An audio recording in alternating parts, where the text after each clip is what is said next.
I'm Danielle Leslie from the DoLoveProject, here with my first interviewee. I'm here with Arielle Loren, editor-in-chief of CORSET magazine. Thank you so much for being the very first one on the DoLove show.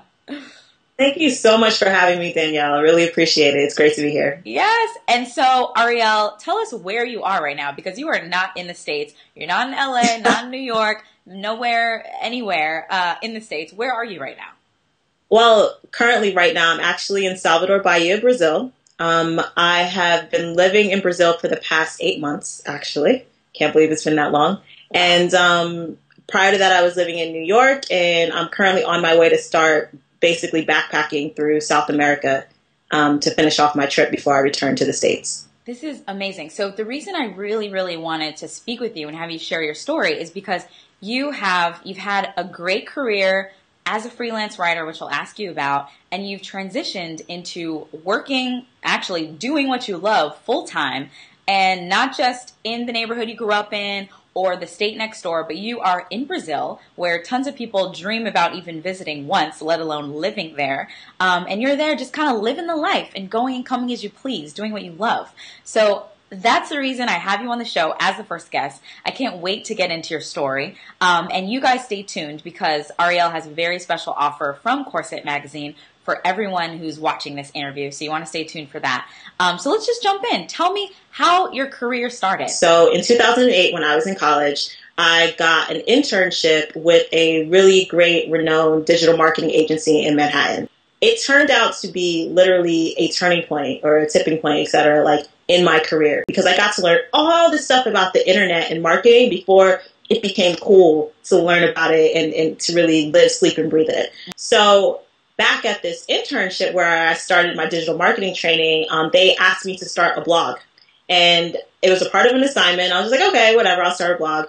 And it turned into a space for me to share my travels as I studied abroad through college. A space for me to share maybe some of my other insights that I learned from my consulting as I kind of grew into the digital marketing profession.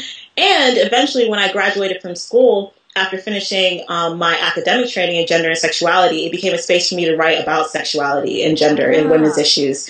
So the blog kind of transformed over, I'd probably say, a period of 2 years, so that when I graduated in 2010 from NYU, it really was more so focused on sexuality. And then as a result, it caught the attention of other publications who were looking for writers. And so this is great, because I think when it's funny, I had a phase in my life where anyone who was asking me about, something they were interested in, starting a new business, exploring a new interest, my advice to them there was a period in time, and anyone who's close to me knows this, was always, start a blog. Have you thought of starting a blog? Why don't you start a blog?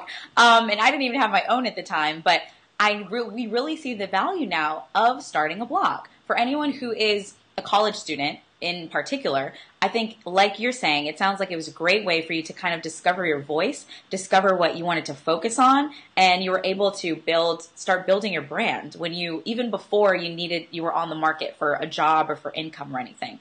So I think that's a great tip. It's definitely been a journey. And when I started my blog, I didn't expect it to launch any type of career. I just thought it was an online journal for my friends and family to keep up with me. And I love that. I think that's key to just doing, just starting. Like, if you're interested in something, it doesn't need to be this grandiose affair that you put on. Your first thing can just be starting. Like, I like to write. Let me just write. Why not? So I love that. And it sounds like the freelancing opportunities came to you just through your blog. Well, so here's what happened. There was an alum at NYU who started a publication called Zora and Alice, which was dedicated to young Black women who were in college primarily. And she was looking for writers, and, somehow we got in contact. I don't remember the exact details, but I had my blog, and she, was interested in having contributors. And, obviously I was interested in young Black women's issues, as I am a young Black woman, and I started writing for her. As a result, I picked up readers from writing publication and my personal site as well. In the process of this, just blogging publicly, etc., I caught the attention of the editorial director and founder of Clutch Magazine, and she asked me to come on as a contributor after reading one of my pieces. And from there, it's really Clutch's audience that really kind of catapulted my brand, because as a result of the exposure that I got on Clutch's platform, I got contacted by a whole bunch of other publications who were just as high or maybe even commanding a little bit more in terms of audience numbers. So that's how my following really started to grow. It was completely organic. So when I tell people, a lot of people reach out to me and say, how did you get your start as a freelance writer? The truth of the matter is I really haven't pitched a publication that I've written for. All of my writing assignments have come by editors contacting me. And I think I'm extremely blessed in that circumstance because most journalists, that's not the case.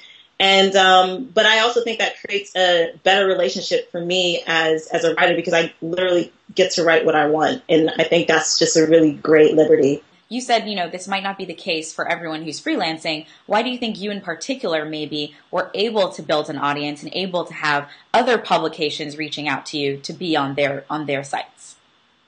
Well, the way I look at it is that I chose a very particular niche. I'm talking about sexuality, and there are a lot of people who might be willing to talk about sex, but they're not willing to be openly.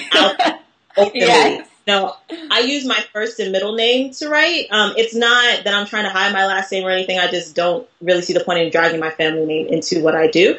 But my family knows about what I do. It's nothing is in hiding, but it's just a preference for me. But other than that, I'm fully out there. People know what I look like. You can hit me up on Facebook. Like, you know what I do. Like, I'm out there, So I think as a result of that, to have a young Black woman who is talking about sexuality, not that it's a rare thing, but there aren't that many of us, to be completely honest, in the space.